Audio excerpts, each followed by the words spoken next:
출애굽기 3장 5절에서 12절까지 말씀입니다. 우리 함께 봉독하겠습니다. 하나님이 이르시되 이르러 가까이 오지 말라. 내가 선 곳은 거룩한 땅이니 내 발에서 신을 벗으라. 또 이르시되 나는 내 조상의 하나님이니 아브라함의 하나님, 이삭의 하나님, 야곱의 하나님이니라. 모세가 하나님 배웁기를 두려워하여 얼굴을 가리매 여호와께서 이르시되 내가 애굽에 있는 내 백성의 고통을 분명히 보고 그들의 감독자로 말미암아 부르짖음을 듣고 그 근심을 알고 내가 내려가서 그들을 애굽인의 손에서 건져내고 그들을 그 땅에서 인도하여 아름답고 광대한 땅, 젖과 꿀이 흐르는 땅, 곧 가나안 족속, 헷 족속, 아모리 족속, 브리스 족속, 히위 족속, 여부스 족속의 지방에 데려가노 하노라. 이제 가라. 이스라엘 자손의 부르짖음이 내게 달하고 애굽 사람이 그들을 괴롭히는 학대도 내가 보았으니 이제 내가 너를 바로에게 보내어 너에게 내 백성 이스라엘 자손을 애굽에서 인도하여 내게 하리라. 모세가 하나님께 아뢰되 내가 누구이기에 바로에게 가며 이스라엘 자손을 애굽에서 인도하여 내리이까? 하나님이 이르시되 내가 반드시 너와 함께 있으리라.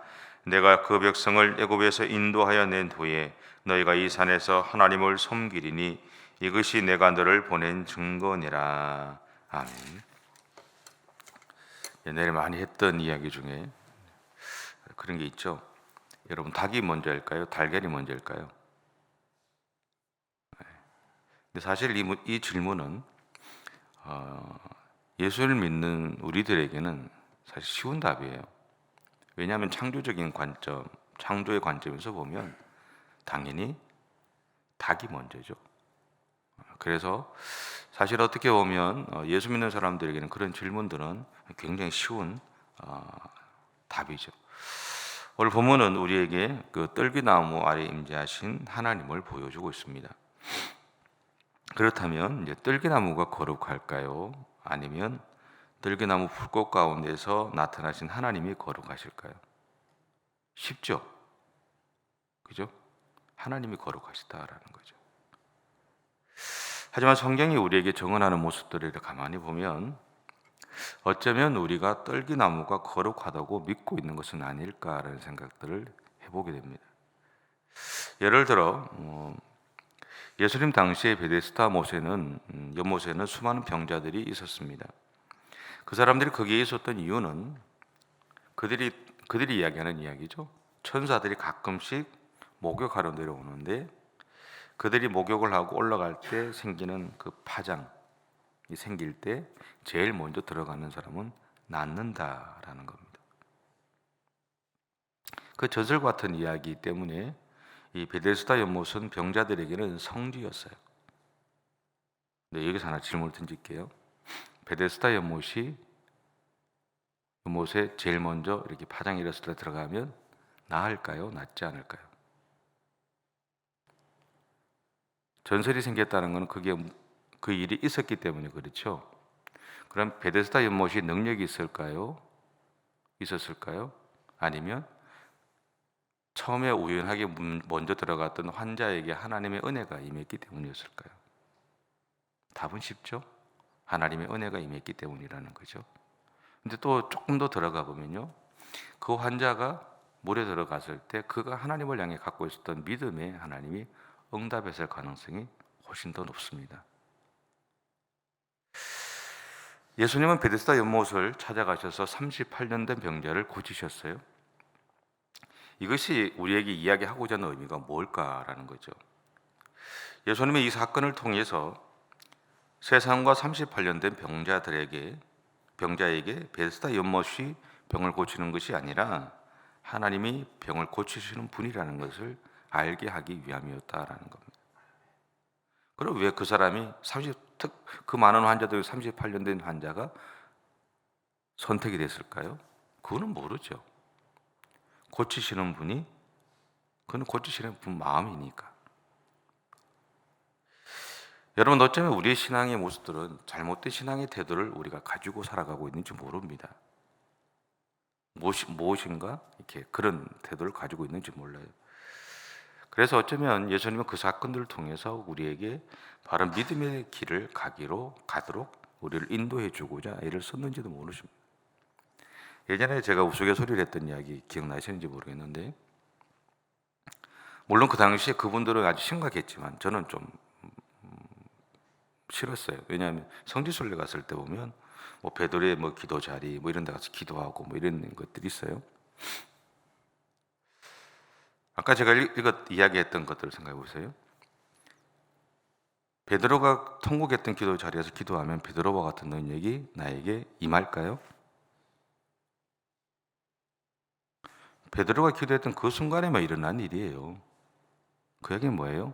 오늘 내가 서 있는 삶의 자리에서 내가 기도하면 하나님이 나에게 동일한 은혜를 부어주신다라는 거죠.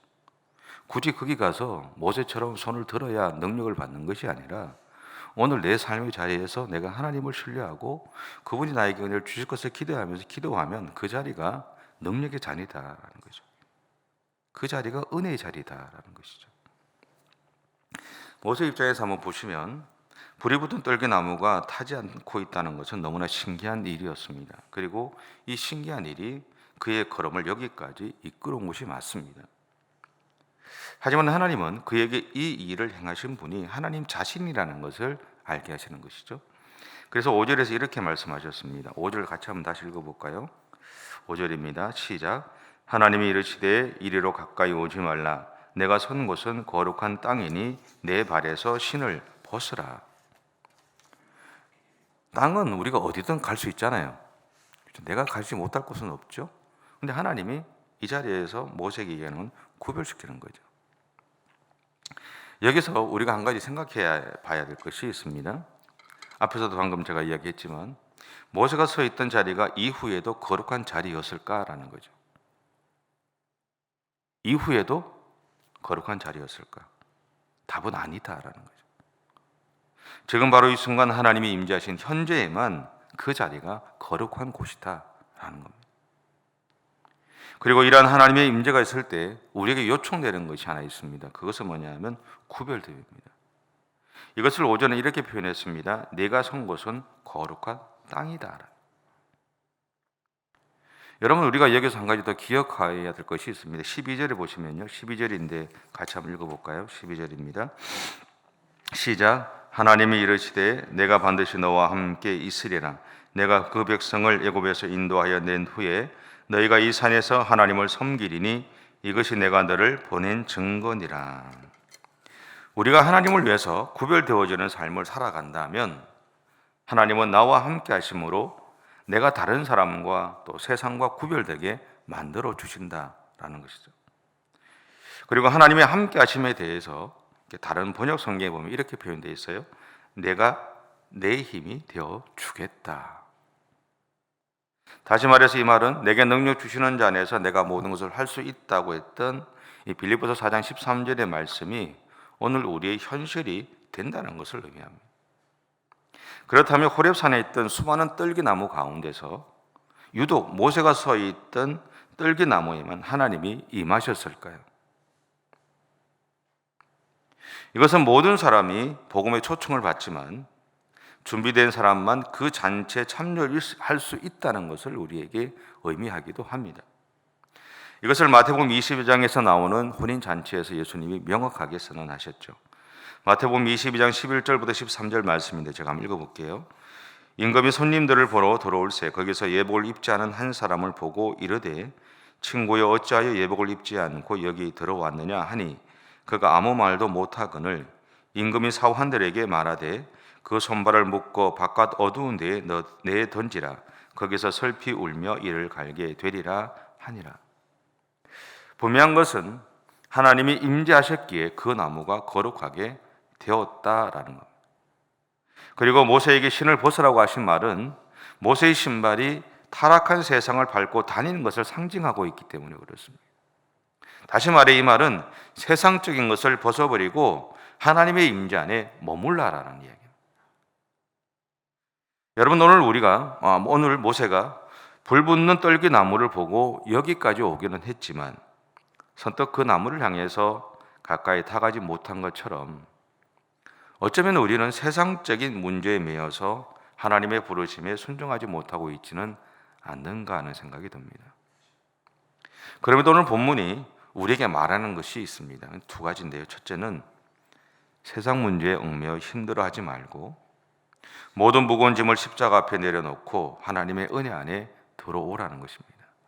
그리고 두 번째는요, 지금 하나님이 나를 부르신다면 할 수 없는 수많은 상황 속에서도 그 일을 행하게 하실 하나님의 능력을 오늘 나에게 부어주시겠다라는 거예요. 그러면 우리가 할 수 있는 것은 할 수 없는 수많은 상황 속에서도 하나님이 나를 부르셨다면 순종함으로 나아가면 된다라는 거죠. 어쩌면 우리가 살아가는 현실 속에서 우리는 내가 할 수 없는 수많은 일들을 겪어갈 겁니다. 근데 수많은 일들, 할 수 없는 수많은 일이 있다는 것은 동시에 하나님이 우리를 향해서 약속하시는 것이 있습니다. 그것은 내가 그 일을 감당할 능력을 주겠다라는 것이죠. 내가 그 문제의 해결자가 되어 주겠다라는 겁니다. 그러기 오늘 우리의 인생을 삶을 살아가실 때 여러분의 삶 가운데서 그렇게 행하실 하나님을 믿으십시오.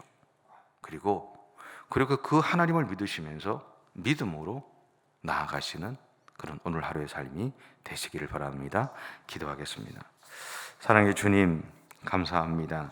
연약한 우리들을 사랑해 주셔서 감사하고, 어쩌면 참 연약한 믿음을 갖고 있는 우리들이지만 그 우리들을 향한 하나님의 마음을 포기하지 않고 계속해서 우리 가운데 은혜를 부어주셔서 감사합니다. 그 은혜 가운데서 오늘 또 우리가 살아갈 수 있음을 믿습니다. 하나님이 오늘 또 우리의 삶의 현장 가운데 함께해 주실 것을 믿습니다. 하나님은 수없이 할 수 없는 수많은 상황들이 있다 하더라도 그것을 헤쳐나갈 수 있는 능력을 우리 가운데 허락해 주실 줄 믿습니다. 우리가 가지고 있는 많은 문제들을 해결해 주실 하나님을 신뢰합니다. 그 하나님을 온전히 의지하며 오늘 또 믿음의 삶을 살아가는 우리 모든 성도들의 생애가 되어줄 수 있도록 하나님 인도해 주시옵소서. 감사드리며 예수님의 이름으로 기도드립니다. 아멘. 하늘에 계신 우리 아버지, 아버지의 이름을 거룩하게 하시며 아버지의 나라가 오게 하시며 아버지의 뜻이 하늘에서와 같이 땅에서도 이루어지게 하소서.